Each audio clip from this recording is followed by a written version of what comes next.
when you have a vision and you hear that little voice, and you got to be really silent. You got to calm your mind. Like, don't think about anything else. And you hear that little voice that tells you have the skill, you have the talent, or you have it. You could do it. And you just hear that one voice at least one time. Just listen to it. Keep reminding yourself that you can do it.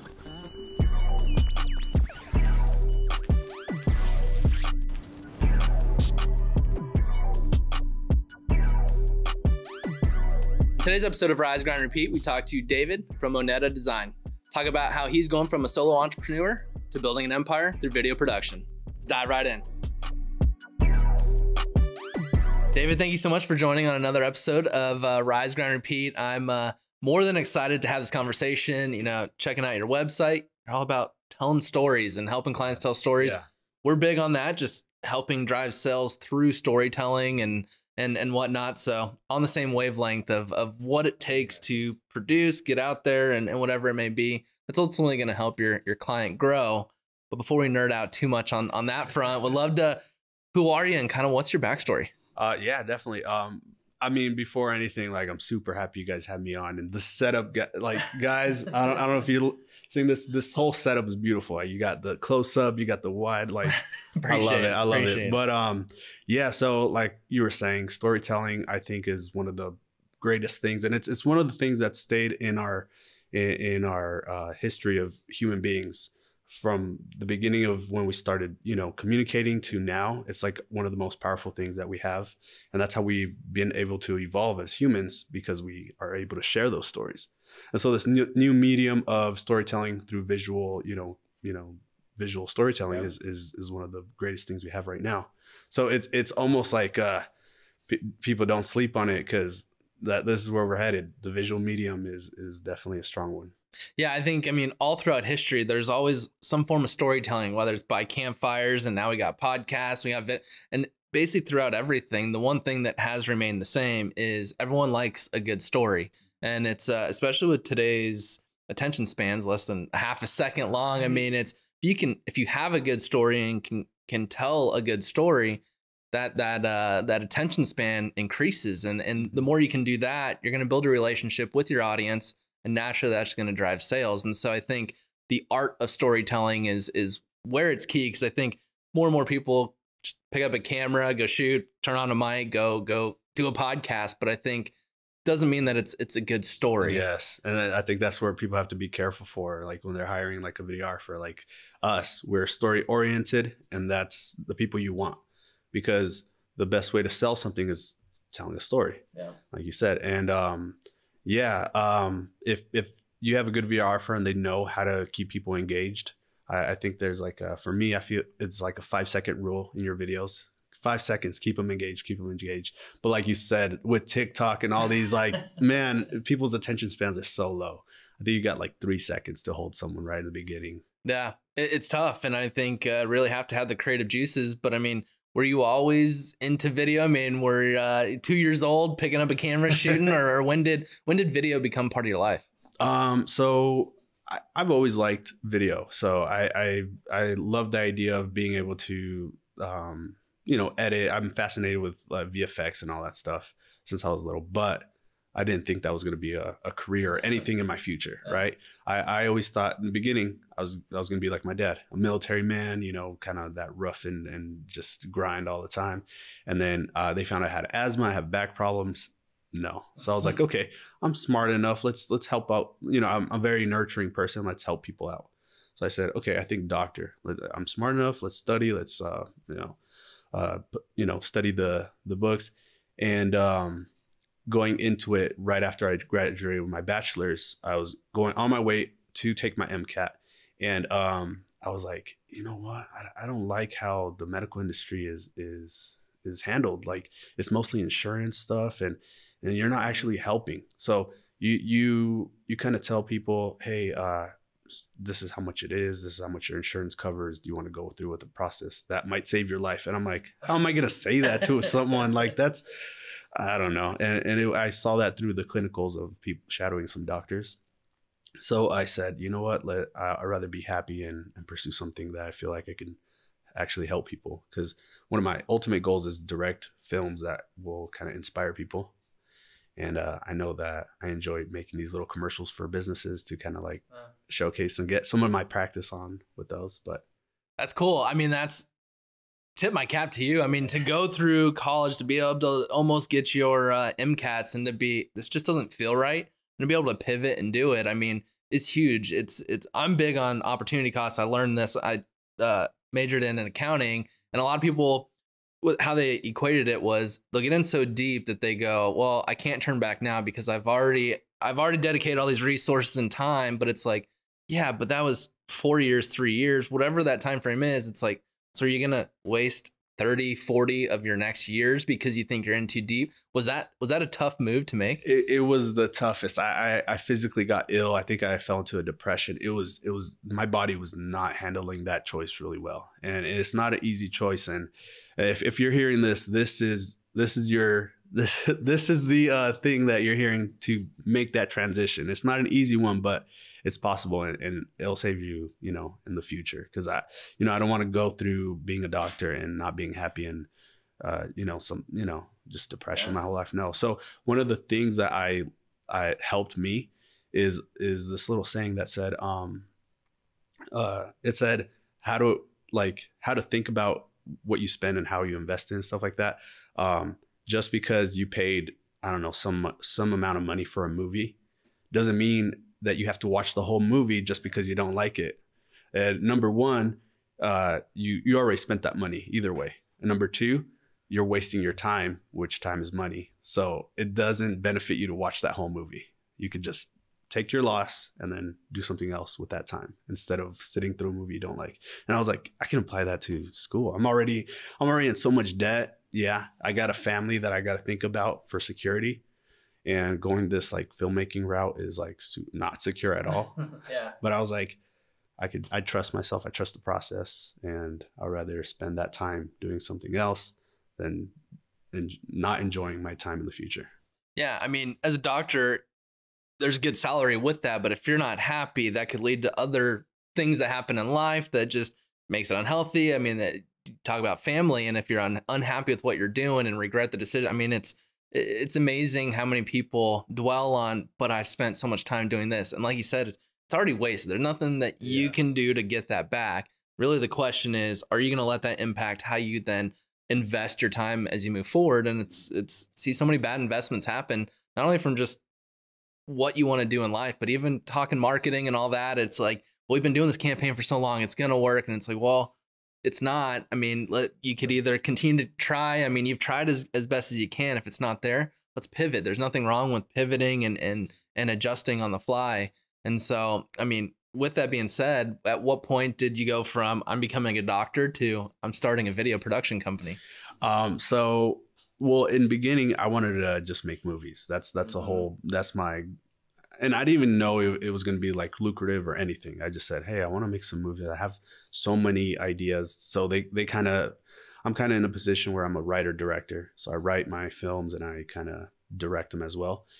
And I saw that there wasn't a lot of money into that you had to put up all your money to make those films. And I was like, my family's starving. I got to do something.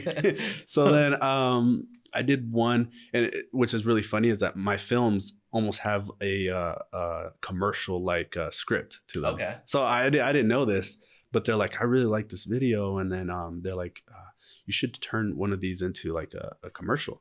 I was like, okay. And then I sold it and I was like, oh, all right, there's money into this. All right, so let's keep going. And then I started like going to businesses and saying, okay, you guys want to buy my commercials and stuff. And I didn't know anything about business. I just knew the creative side of it. And it was a long process of learning how to sell and how to market and all this stuff. And now finally I feel like, okay, I know how to sell a good video. But yeah, so in the beginning it was tough because I didn't know I didn't know nothing. I didn't know how I was going to make money. Yeah. And I mean, I think it's funny. We had a podcast earlier where he helps businesses with B2B sales. And I think generating new revenue is always the hardest thing for businesses, let alone people that are just starting out. You're passionate about what you do, but selling is a beast of its own, takes a certain personality and all that. So, I mean, knowing that you took on debt. You're wanting to start this. I mean, what was that process like? What gave you the confidence to just go out and do it? And I guess, are there any tips for any entrepreneurs out there that are just starting their business on how they can go out, boots to the ground, and sell their product or service? Yeah, definitely. I think, everyone has their own hardships. Everyone's going to have their own hardships. So it's not going to be a universal tip, but for me, it was having that family to think about and stress about. But definitely take all the opportunities you have and make connections. What I learned about even in pre-med, it's not about studying all the material. It's more about connection. I think everything you do, any industry that you're in, if you can make those connections and meet people that will help you, and you're around people that you want to be around, that you want to be like, that's like gold. That's where you should start. So and I've seen people that make videos, and I'm not, trashing anyone, but like make videos less quality than me, or I put more effort into them, and they're just more successful than me because they make those connections. Mm-hmm. So it's those connections that you got to make when you start a business. Yeah, I think I don't know who said it, but your net worth is your network, or your network is your network. I mean, it is a correlation. I mean, I've seen it before too, where it's like, man, see another agency win business, and it's like, we know we have better numbers than them, but it's that they're the decision makers, next door neighbors to someone else, and it's that networking. And I think a lot of business owners and entrepreneurs get caught up in, I need to get the work done, but fail to make those connections. And I mean, it's you think if you don't get the work done, you're gonna not get ahead, but it's sometimes, well, learn how to delegate a little bit so that you can go out, build that network, and through word of mouth and all that type of stuff, all of a sudden opportunities come by, and it's all of a sudden you explode. Yeah, like you said earlier too, it's just better with like a team. Like, you find people you trust, make those connections, and in filmmaking they say it takes a village to make a movie. Mm-hmm. So if you have that team and that support team behind you, I think you'll just succeed. Yeah, no, and I love that mindset, because like we were talking before, I think everyone in here has played sports in the past, and it's, you see all stars and the Michael Jordans and all that, but he can't alone win a championship. The one player, you'll have a better chance if he's on the team, but it's going to take other people around and having their responsibilities, what they're working on, and together collectively you guys accomplish a goal, and that's winning the championship, that's winning that client, whatever it may be. And where are you at? Are you do you have people that are helping out? Are you leading the charge yourself? So right now it's just me, and I'm telling you guys, it's not easy by yourself. You got to find those people. You can't do everything by yourself. And sometimes I call friends, I call people like, hey, I know you got my back when I have a big project. So in those terms of like, when we have work, I have a team. But when all the behind the scenes, it's just me, and it's not good. You got to have a team. Yeah. But one of the things, and when you were talking about sports, it reminded me of a topic that I think is really crucial for those beginning entrepreneurs, is have that relationship with failure. Because for me, I didn't go, like, I went to pre-med. I didn't go to film school. But I had the passion for it. And the only teacher was a failure. I had that perfect relationship with failure because of my scientific background. Scientists, they lean into failures. They lean into those missed scientific projects, because that leads you to the closer truth. So knowing that, I was like, okay, let's buy a camera. I bought my Nikon D7000, which is a photography camera, not a film camera, which I didn't know at the time. And I would show up to these shoots, and they'd be like, oh, you call yourself a filmmaker with that camera? And I was like, oh yeah, it's a camera, right? Yeah. And at first I didn't know. And then I tried even harder. I would blow them away with the video at the end. But the way I promoted my videos when I had that camera, since it wasn't good in low light and it wasn't good, it wasn't that good for videos, I would say, oh, I can give you a very stylized VHS type look and make You're a salesperson. You're a salesperson. People ate it up. They're like, I love it. I love it. Until I got my better camera. But having that relationship with failure is crucial. Lean into it, make failure your ally, and make it your teacher. Don't be afraid to fail, because that's the best way to learn.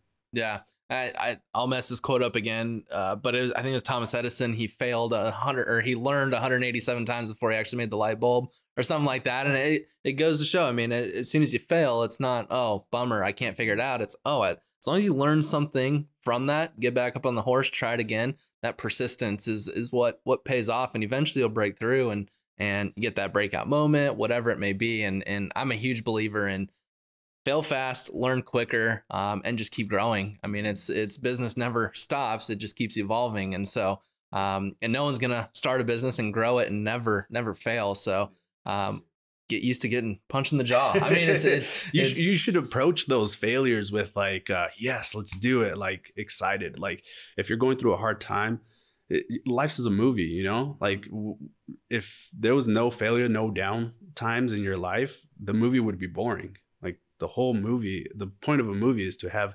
that, that challenge in the beginning, how to overcome it, and then that climax, and then the resolution. So why would you want a life that doesn't have that, that downfall? No, I love it. And I mean, pretty much what you spoke to is kind of the hero's journey, yes, and whatnot. And I guess kind of moving towards the video side of things. I mean, you help businesses quite a bit. That's why I love the marketing. I love being able to have a strategy, present a strategy, it gets used, and then you see it drive sales, and then you see the business owner happy. I mean, that's best case scenario. You grow with them and everything. More and more business owners and entrepreneurs are seeing the value in video. How do you approach, I guess, business owners and go through that creative process? So first, it always starts with the meeting. I love meeting people and making sure that they trust me that first before we even start, so they know they're in good hands. And then I have a film treatment where we get down and we find out what their goals are for that video, the mood they want, what they want. So everything is written down on paper so that they know what to expect when they get that video. And if they're like, oh, this isn't really what I wanted, I was like, your goal says that you wanted more followers, but your back of your mind, you were thinking more clients. So you got to be clear with that. Yeah. Yeah. And I try to make it clear as day when we sit down and talk. But then I tell them, I go over different, depending on what kind of video they want. I explain the process of it. For example, for commercials, it's like a script process of like, you introduce a problem and then you all that steps. And then after that, it's 3 stages that we go into. It's pre-production, then production, then post-production, and the client's kind of there to kind of monitor each one. But it's super simple. Like, you come to me with an idea. It could be like the simplest idea, and as a director, I'll make you a whole perfect story about it. So that's cool. And I mean, going back hero's journey, you make a story about it, knowing that you help brands tell a story. I think what you mentioned, you said you wanted followers, but in reality, you thought followers are going to lead to sales. I mean, most people's objective is to generate sales. Mm-hmm. Have you found a secret recipe or formula, or what does that look like, knowing that most of the objective is sales? How do you bring the storytelling aspect into it? So one of my favorite kind of sequences to follow is I think it's like, I always mess it up, but it's like a 6 or 7 process where we kind of just introduce the problem. Mm-hmm. So I think that's number 1. Then we agitate that problem, and then we introduce the client service or product, and then we explain how that product is the solution to the problem. So now already people are starting to see, okay, I don't want that problem to be happening to me. That could happen to me. This is the solution. Then we explain, so that's 4. Then we have testimonials, because in sales it's key to have trust and to make, that connection. And then finally, it's the call to action, which is super important. Oh, actually the first one, and this is the most important one, is the attention grabber. Because with social media and all these commercials, people will turn away, people will just like swipe. So you got to get their attention. So attention, problem, agitate that problem, then introduce your product, the solution, the benefits, and then the call to action.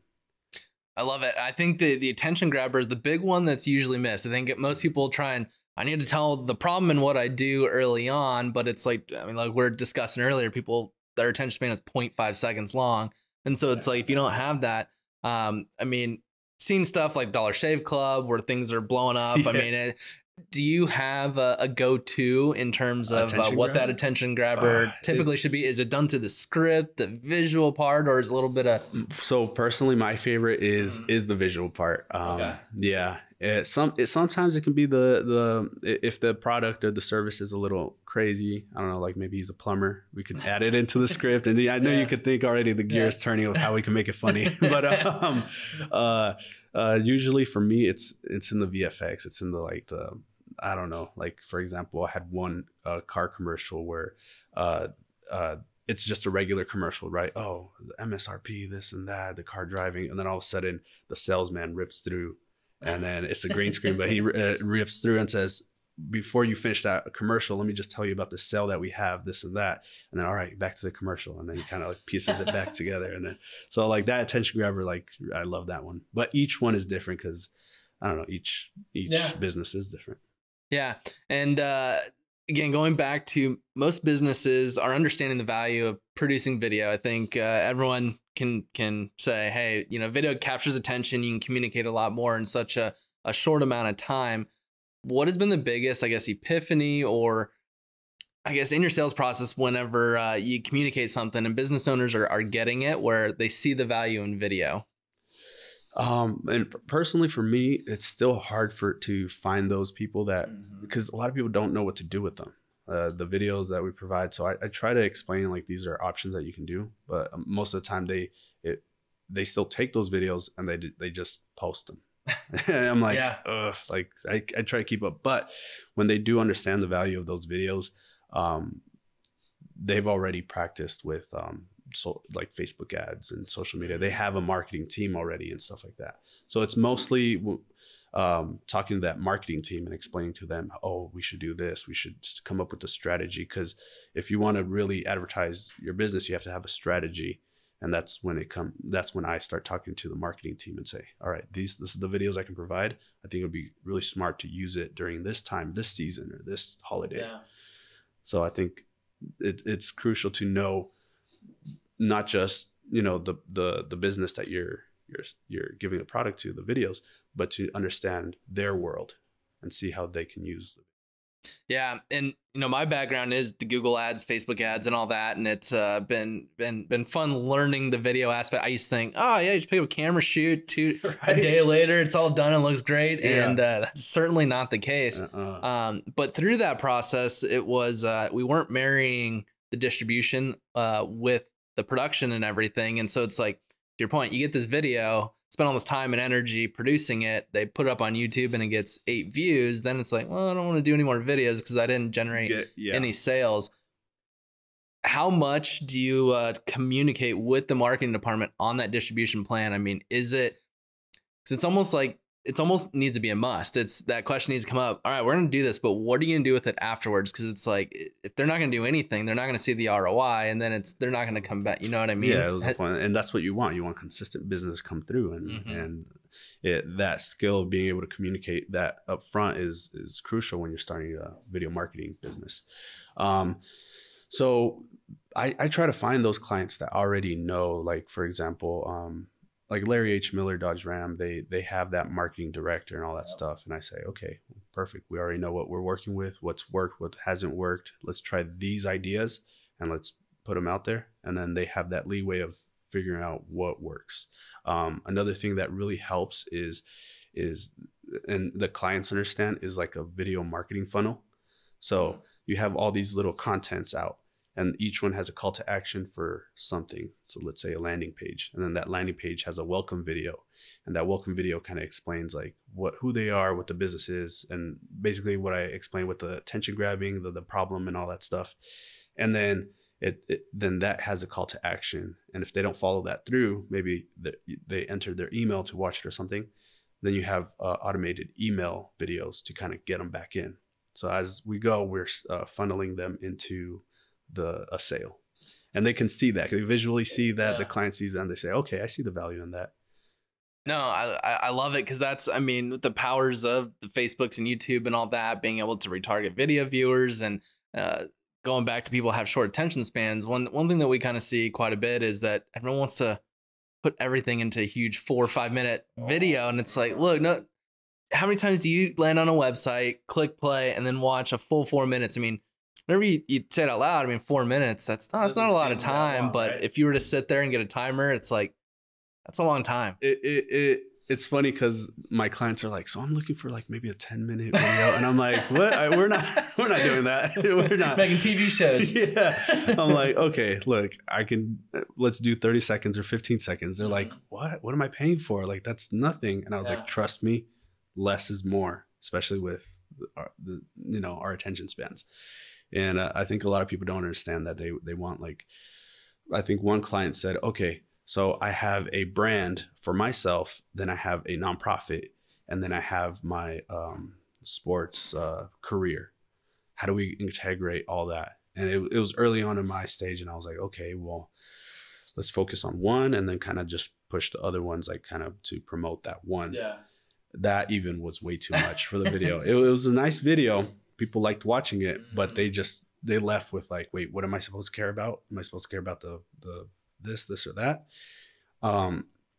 So definitely try to niche down as much as you can on the video, focus on that, target it, and more quantity is better than that one quality of how much substance is in there. Yeah. I love that because what we're trying to push more is instead of just doing one video, how can we, over the course of 6 months, 12 months, whatever that is, what does your content calendar look like? What do you guys have laid out from a campaign perspective? And it's almost, instead of spending $100,000 on one piece, how can we take that $100,000 and do it over the course of a year? I mean, would love to be getting scopes of work at $100,000, but as an example's sake, instead of, I think people love to try and put all their eggs into one basket and one piece of creative.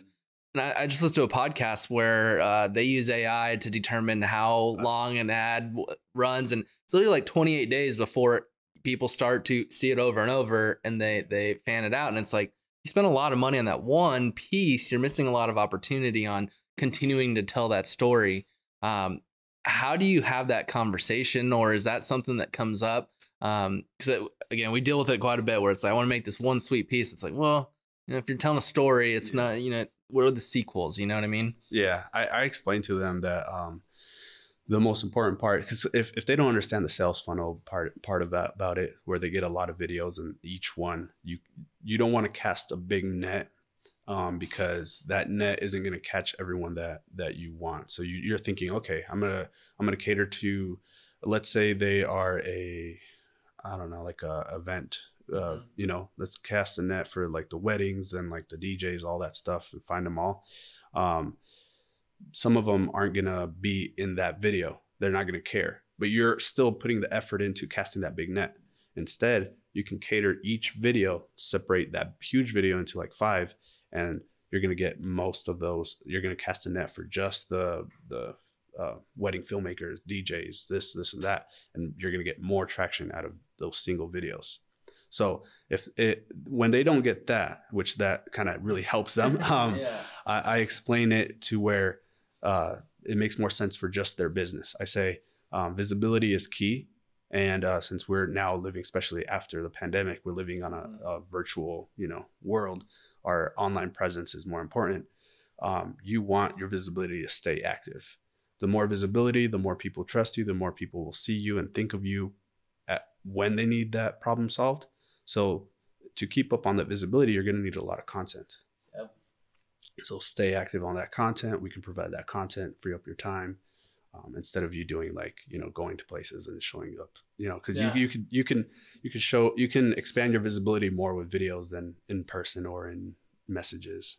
Yeah, I mean, with one video, you can communicate to 1 million people at once. It's tough unless you're a big old speaker and, people are paying to come see your seminars or whatever it may be. But I love the analogy you meant with the wide net or small net. I mean, we bring it up on the ad side quite a bit where it's like, well, instead of everyone gets so fixated on there's 1.3 million people in this audience. It's like, well, you only have a budget enough to reach 1,000 people. So it's like, how can we dwindle this audience down to know exactly who these people are so that we can have a conversation? And I think a lot of business owners, again, want to try and consolidate everything into one piece of creative, hit everyone. And it's how I try to equate it is, kind of going out and yelling to everyone what your message is and no one's really hearing, where if you know that you fix a problem and you see that person has a problem, communicating, you have more of a one-to-one conversation, that's going to lead to that sale a lot more than just running around yelling, I'm a marketer, I'm a marketer. Yes. You know what I mean? That's exactly it. That's exactly how you explain it. Because,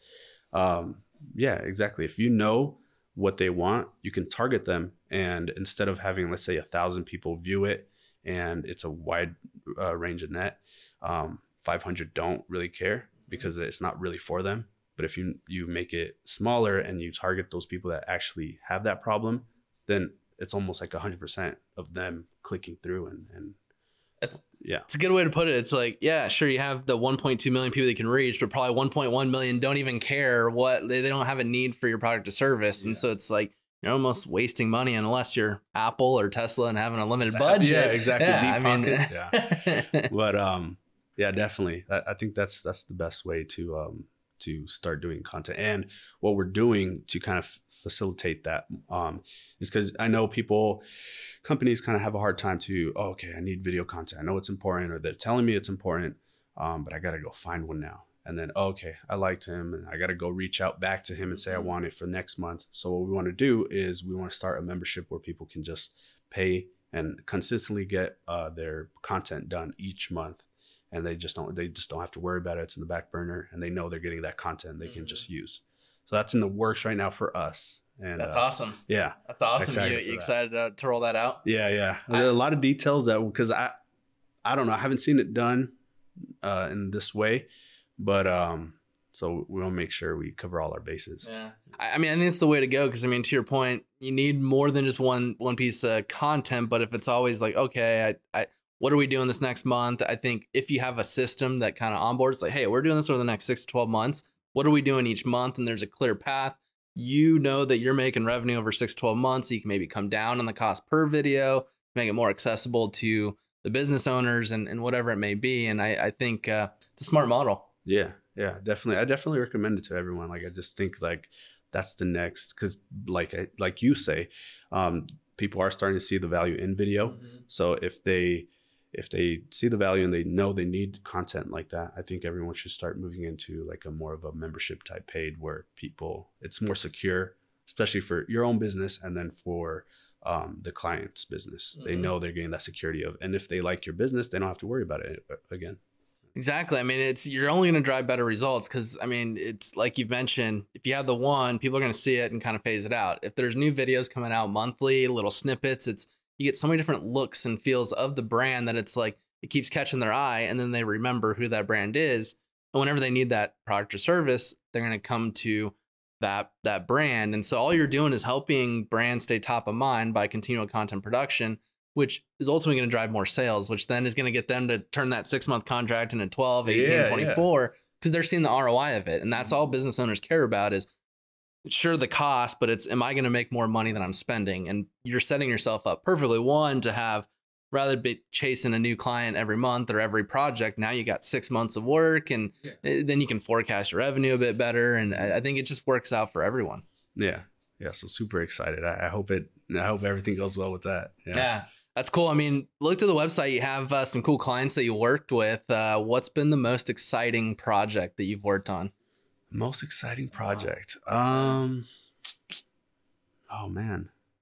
And it doesn't even need to be the marketing side. I mean, if you have a film that you've done, well, because commercials are fun and everything, but like when I compare it to like my creative films that I do on my personal side, like those are just, I love directing a big team, having like the DP, the gaffers. I love lighting. I come from the physics standpoint. Understanding lighting is like key with filmmaking.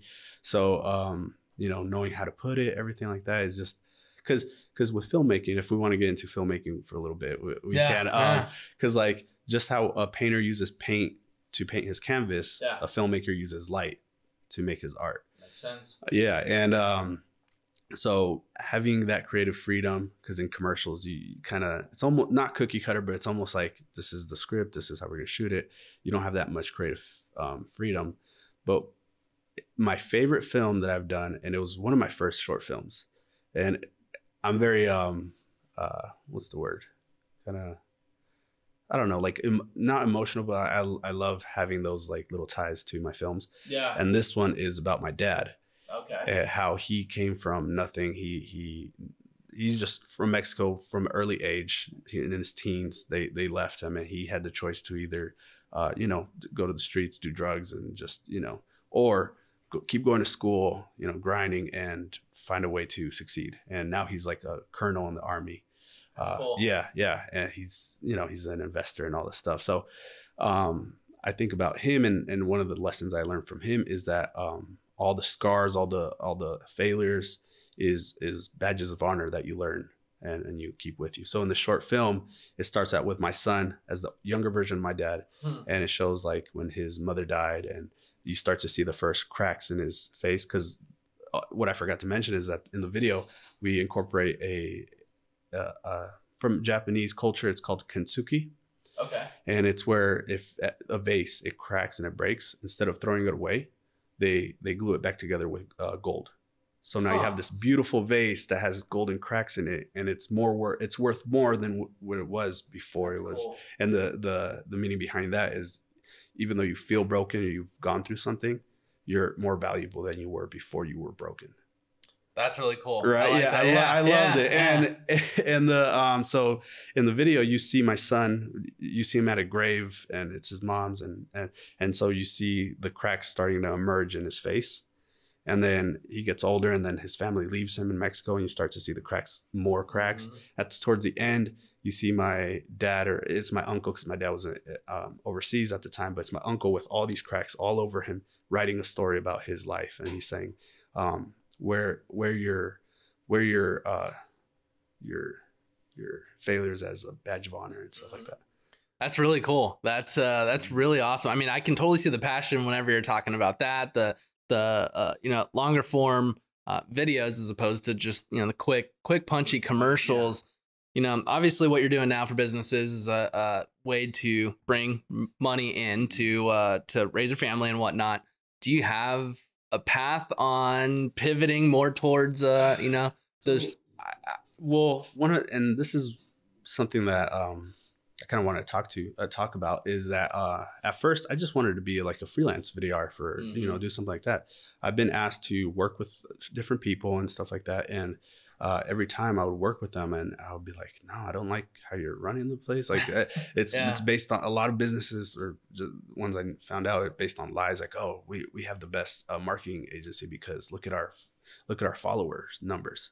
And then you see their engagement. And then you see their engagement, like 14 engagement, and you have 72,000. Like, And then I'm like, I can pass that. And then you work with them, you give them like the greatest work that you can. And then they pay you like 2 weeks later or 3 weeks later. I'm like, I don't think you appreciate my work. Like, I'm putting all my effort. So I'm like, okay, no. Then I go here, I go there. I just didn't see like what I wanted to work. And I said, you know what? Why don't I be the boss that I wish I had? So I'm like, I'm going to do it. I'm going to try. And in that process, if I create like an empire or whatever I do, not anywhere close to that right now, but if I do, I'll probably be the founder, and someone can take over and just kind of like, with my ideals, run it, and I can pursue my filmmaking career. Yeah. I mean, that's the ultimate goal. I mean, being your own boss. Yeah. I mean, it's that's how kind of started this, is just saw, because I worked at big agencies here in the Valley and just kind of saw recommendations. And typically it was more in line with what's going to help their margin out rather than what's going to grow the client quicker and all that. And basically it was, it's what it came down to, is like, well, I can continue to do that, or I can take a step back, start something and make those better recommendations where it might not put more money in our pocket early on, but it's going to help the client grow quicker. We build a relationship, and it's more of a long-term relationship rather than trying to continually just, well, we're recommending this because we're going to make a lot of money from it, not what it's going to help you out. And so it's awesome that you kind of saw a need. It's like, try to fit in, try to do these different things, work with different people. It didn't work out. Rather than continue to chase it, it's like, well, what's the problem? Why don't I like it? Let me go just create it. And that's amazing. I mean, that's literally the American dream. Yeah. Right. Yeah. And I got a little backlash from it, because they're like, you need to make money. Like, you're in your 20s, you got to grow. And, you got a family to support, so just, you know, work and just like shut up in color, they said. Kind of military style. Yeah. And I was like, it just doesn't feel right. I got to do what feels right. I don't know. And how did you deal with that? Because I mean, that's tough. And I'm sure there was probably some family members that were saying it. You got friends that are saying it, outsiders looking in, and it's so easy to just kind of let that affect you and just kind of go on a different path. But I mean, hearing your background, you know, your dad in the military, I mean, you seem very big on the mental toughness side of things. Yeah. So I'd assume that's probably what played a role, but what has it been hard to not kind of give in and say, you know what, you're right. It is tough. Why don't I just go back and do something that's more secure and isn't me running my own business? When you have a vision and you hear that little voice, and you got to be really silent. You got to calm your mind. Like, don't think about anything else. And you hear that little voice that tells you have the skill, you have the talent, or, you know, you have it, you could do it. And you just hear that one voice at least one time. Just listen to it. Keep reminding yourself that you can do it, because that little voice is your true inner self telling you what is possible. So if you can listen to that, you know you're going to succeed, because that's already you. It's an outside kind of perspective on what you can achieve. And it's hard. It's hard because even though it might seem like I have that mental toughness, I'm like far from it. Like my wife would be consoling me like every month, telling me like, don't worry, we got this. I support you. But it's hard because even, you know, when you think you have that support system with your family, deep down you can tell like they're like, I wish. And sometimes they bring up like, oh, your friend's a doctor now. And I'm like, yeah, he's in his final stages. He's making 80,000 right now. I'm like, oh, well, that's good. Imagine if you did it. I'm like, just wait. Just wait. And it's important to when you start feeling those doubts, pull yourself up and just pretend. Just like when they would say, like, oh, do you feel bad, or I don't think we can do this anymore, or you're wasting your time. Just fake it and look into their eyes and say, trust me, I got this. Yeah. You fake it, say it to yourself, fake it, and just say, no, trust me, I understand the process, I can do it. And you'll start to believe yourself. Yeah, that's very well said. And I mean, you brought up family quite a bit, and starting a business takes a ton of time. It's pretty much like having a baby. I mean, I have a 4-month-old, and I'm like, it's actually less time actually to try and raise her than getting this thing off the ground. Yeah, and I mean, because a baby, a human being is predictable, and they're almost self-sufficient too. I know they need a lot of attention in the beginning, but they will on their own try to survive. Mm-hmm. The business will not survive unless you do anything. Like they'll just lay there until you do something. So it's almost like more attention than a baby. Yeah. I mean, I never even thought about it until just kind of saying, I'm like, yeah, wow. Actually, I mean, we got really lucky to have, one that's super easy and calm and all that, but it does take a lot of time and energy, and it's easy to kind of neglect those around you. And how do you go about balancing your work life, family time, friends, and all that, while also having that big vision of building the empire and staying true to that as well? It's a little sleep. You just gotta. That's the key. Like if I could find someone who would give me the answer, I would pay them like a year worth of salary. I don't know, but yeah, like for example, one thing to make my family feel secure is benefits and insurance, right? And this job doesn't actually provide it. You have to pay, or you have to get on different programs. But so nights I work at UPS. Okay. I tell them, give me the least amount of hours you can. Like, just I don't want to work here. Just give me the benefits. And then, and recently there've been a lot of turnaround rates and at the job. So I'm working like from 11 to 5 in the morning. And so just no sleep. Like, and then my kids, I go to bed, they understand I have to go to bed. I wake up and then they wait for me. So it's a lot of talking, a lot of communication with your family. But I don't have it down. I don't. Rise, grind, repeat. Yes. Yeah. Cool. So kind of, I mean, you kind of alluded to it a little bit, the whole membership program. I think a lot of people try and get hung up on 5-year, 10-year, 20-year plans and all that. And I mean, especially what we've gone through recently, all change in one day, 1 week. What are some of the big things that you're working on from a business perspective and personal perspective in the short term, the next 3 to 6 months? 3 to 6 months. For example, and I don't know if you can tell, but my website's still being made because I still want to bring in all that information for the membership and all that stuff. For some reason, my domain name is not being added to the Wix account. I don't know why. I'm like, dang. Yeah, so I want to, down the line, in the short time, I'm going to be pulling out all the work that I do for my clients, but for myself.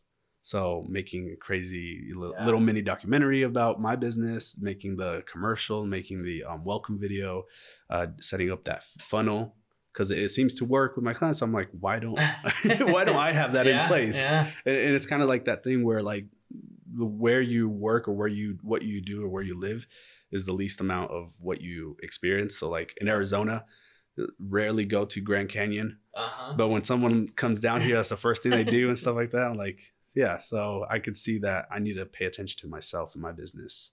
So that's some of the goals that I'm doing right now. Yeah, it's the shoe cobbler's kids are the ones that don't have shoes. Like that's usually, I mean, we've been not laughing about it, but we joke around about it here as well. I mean, spent so much time producing great results for clients, and it's all part of the building process. But I mean, we've gotten a lot more aggressive recently on just what are we doing for sales? How we're getting ads in the market, working on us as well. It's almost like you got to make yourself your own client, because it's easy to neglect yourself, and then you kind of get stagnant. And then after a while, it's like, spend all these hours getting no sleep and we're still where we were 6 months ago and all that. And it's tough. So it seems like it's crucial to make sure you don't neglect yourself, right? Yeah. That's what I'm starting to notice too. Yeah. So with that being said, I mean, this has been great. Love everything. I mean, I love the determination, the vision, and everything. And I think, if you were able to spend more time on yourself, you might be able to do more, long form documentary style things on you. Because I think one thing that we always go through is people don't realize how much time it takes to produce good video work. And I think it's just somehow highlighting that, whether it's a documentary or something just kind of behind the scenes, but might be able to kind of stroke that fun long form type of stuff while also working on the business and use that to then drive kind of more business. And that's some of my goals too. Some of my goals is to explain, kind of unravel what goes into all the work. Cause like, I had one client that they asked me like, how much are you going to charge? And I was like, and it was like when I first starting out again.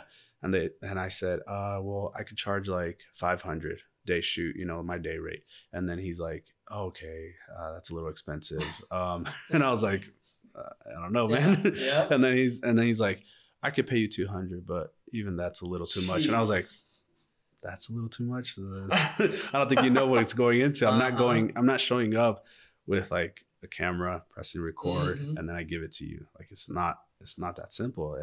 And we can go layers and layers deep into it. Okay, we got to learn the camera, or then we got to know how expensive these cameras are, like 5,000, 10,000 to rigged up and everything. Then we go a little deeper, and then we got to learn all the keys to how to make it engaging, how to, manipulate an audience to make them want to do what you want. Because in filmmaking, that's like the beauty of it. That's why I love about it. You are able to make someone cry, make someone feel emotion that they didn't have before. Like that's the magic of it. Yeah. And if I came to you and I said, hey, how much would you pay me if I can mind control this person to buy off of you? Like you would pay a lot of money. Yeah. Like, oh my gosh, you could do that. Yeah. Like I would be a millionaire. Yep. But they don't see that that's what we can do. We can actually manipulate. I don't like to use the word manipulate, but we can persuade. Yeah. That's the word. We can persuade people to go to you.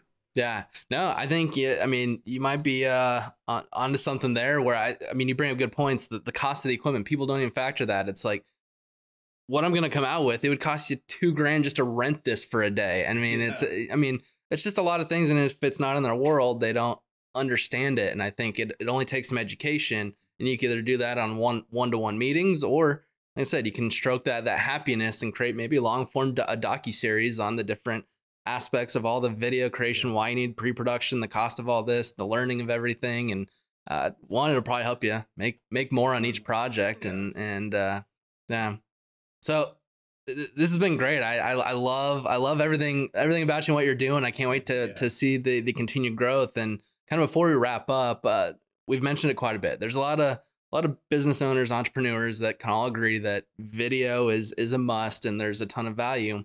For someone that is on the fence going, all right, I might have a couple grand. I don't know if I want to do it or not. What's the biggest piece of advice you'd have for someone as they're thinking about moving forward with working with someone?